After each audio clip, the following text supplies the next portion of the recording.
only place where this is happening. The same things are happening in television, movies, all those industries. We see a lot of the same stuff happening. And so, you know, it's reflective of a larger sexism that occurs in society. The fact that we're in a time of great change, and lots of people are starting to challenge these things and reconsider gender roles and all that kind of stuff. And there's a contingent that is just completely uncomfortable with that is very much backlashing against that. You know, so these images and the experiences that you're all having are very much connected. But are we actually proposing to like take away these games? Do we want to stop making the GTAs and the Dead or Alive Beach volleyball games? Okay, that is a good volleyball game, okay? I stand by that. Yeah, okay, the Venus costume, like, okay, it's ridiculous. We all know that. It's ridiculous. But that was a damn good volleyball game. I would, you know, I'm not somebody who you know, advocate censoring anything or anything like that. I feel like most people in these conversations, it's about having a diversity of stories and images and a diversity of body types. Yeah. I'm tired of looking at the same pair of boobs over and over and over again. I think ultimately it's about consumer choice. I mean, you're talking about, do we want to get rid of the GTAs? I would go so far as to say, as pornographically awful as Dead or Alive is, and, you know, or Ivy and Soul Calibur, I don't want to get rid of that as a feminist. That's not my goal. I recognize that is something that is always going to exist. My goal is not to censor that. What my goal is to get more women involved in the game development process, meaning the management, meaning in the journalism side of games, which I think is huge, the lack of female journalists. And from that, I think will spring it's about diversity. It's about having a greater amount of people represented in games, so that when I go buy a game, I can find something with someone that looks like someone I can identify with. Yeah. So it's more about that choice. And you know, I know this isn't the focus of the panel, but the same is true for race. You know, I'm tired of the black character being the tank. You know, the song. You know, it's like, you know, we need diversity of stories in all arenas of gaming. And I think as people, I find it interesting too, because I think as gamers we're all asking for, you know, more realistic stories that don't just give us these sort of you know, good or evil and sort of like real simplistic choices. Like, you know, give us some more complex stories. And, you know, the same thing has to be true with depictions of all people. Yeah, well, and I want to say something about, you brought up race. I'm completely white, grew up in a white town, but my husband is Mexican. And when we got married, and when we plan on having children, I realized if we have a daughter, not only will she have to deal with not having representation of females in games, but also, like, how many Mexicans or Hispanics can you think of in video games that are at all positive? Yeah. Right. Yeah. And then, like, just the thought of that is really sad to me. Yeah. But, like, she'll have to deal with that on top of the things I know I deal with as a gamer. Yeah.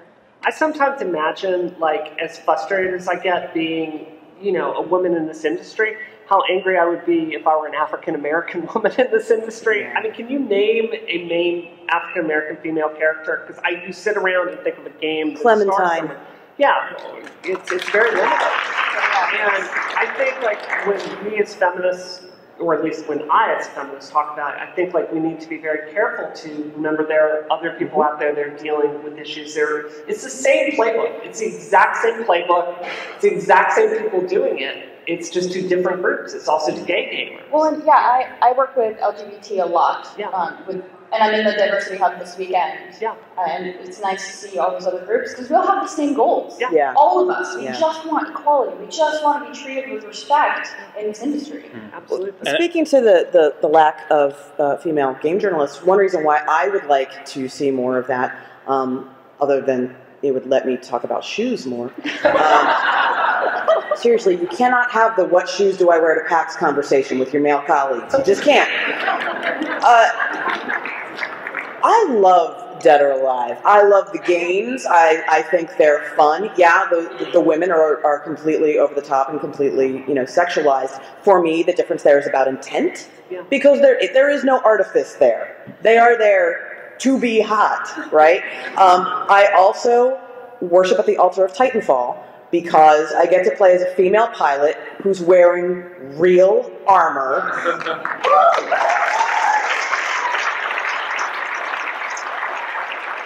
You can play as a woman of color. You know, so it's, and I get to say those things because I'm female, and people will take it more seriously. And I feel like male game journalists don't get to say, hey, I love Dead or Alive, without being like, yeah, of course you do. You know? But it speaks to about having a selection and having a variety and having a lot of choices. Like, you know, yes, sometimes I would like to be the little girly, super helpless character, and sometimes I would like to be the complete bitch who's going to come kick your ass. You know, there should be a variety. There should be lots of different definitions of sexy. Yeah. You know, sexy should not just be the blonde with the skinny waist and the big boobs.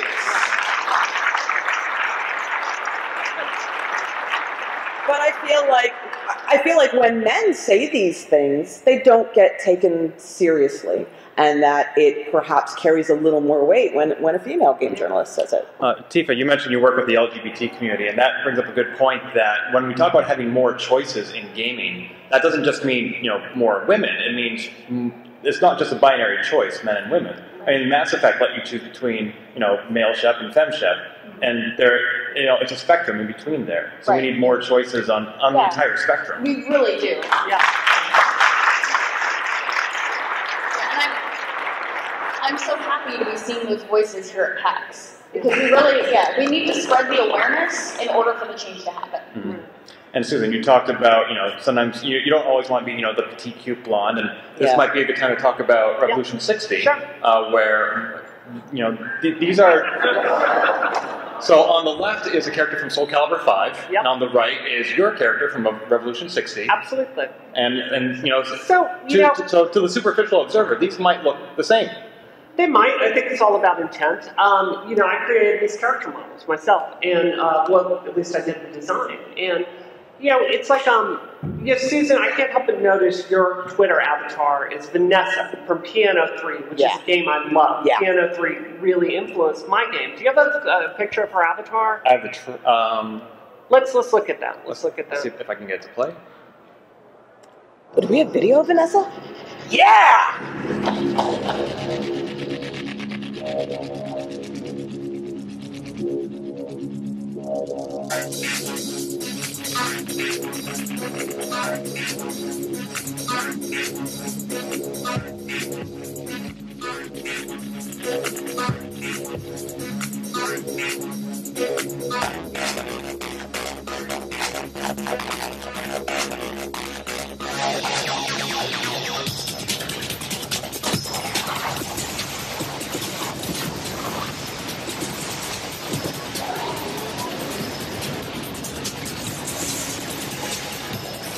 Anyway. All right, so you get the idea. I have to say, looking at that GameCube era, like, as a technical person, I'm just picking apart how far we've come since then. But, you know, so the difference is, like, Vanessa and Holiday both have very skin-tight outfits. But the difference to me is, when I played Piano 3, I saw someone I could imagine myself as. Like, she's cool, she's badass, she's prolific. She's awesome. And the difference is all about empowerment and intent with the character. But this comes to a story I want to tell about this PAX convention. So you see Holiday, actually our Holiday cosplayer came today. This is Brianna played Revolution 60, and she loved the character of Holiday, and she's someone that's really skilled. I mean, if you could talk to her about the way she painted the costume. So for her, as a cosplayer, and as a gamer, you're a hardcore gamer, and you see characters that you like, and you identify as them, and you want to, there's something in them that strikes something to you.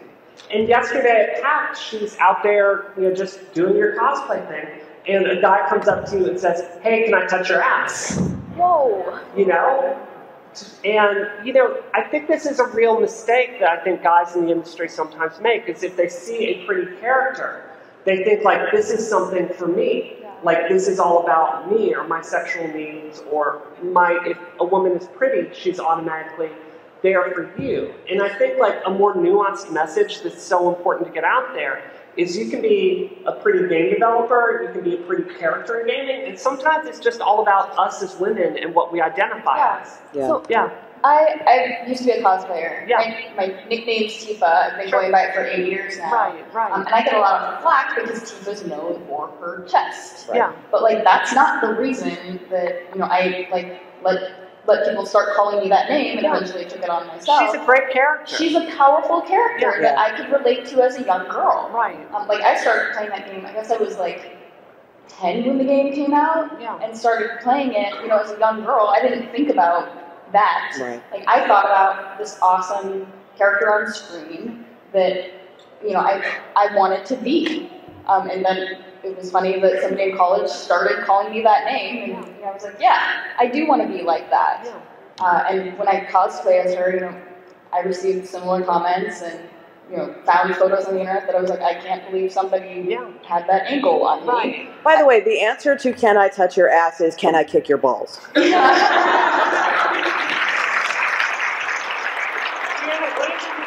Like, no, not now, not ever, something like that. More or less, more like, no, you can go now. Yeah.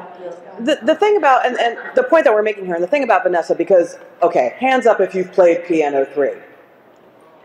I love all of you, okay? It's not a very well-known game, it's not a very well-played game. It's a shooter, but Vanessa has to go into this facility, the machines in it have gone haywire, and she has to destroy them all, and they're all trying to kill her.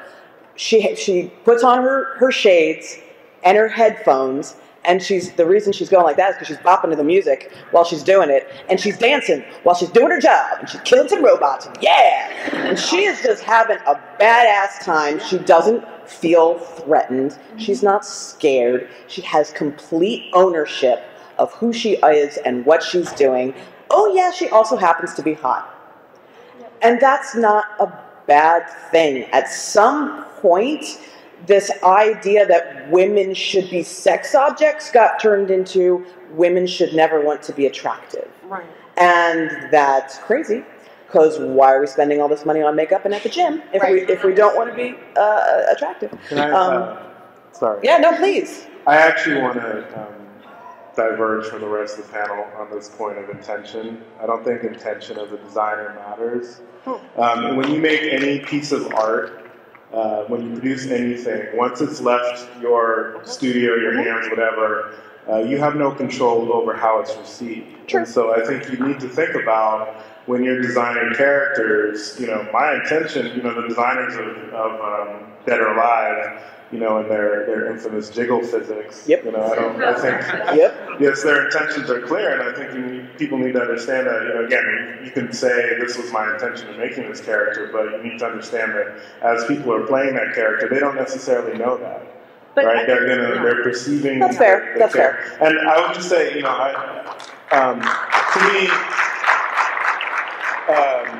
the difference between like the Revolution 60 character and the butt next to it. Is that Ivy? Who is that? First off, we see the full character, right? Yeah. So the character has personhood. And, wearing skin-tight clothes, if you're talking about, all the characters, male characters wearing skin-tight clothes, that's one thing, right? But wearing, armor into battle, that doesn't, which is, you would talk about games that you love. I'm a huge fan of XCOM, partly because of this, right? The female characters are wearing the exact same armor, right? And so that's a game where you don't have to debate what's the intentions of the designer here. They're making a game about soldiers going to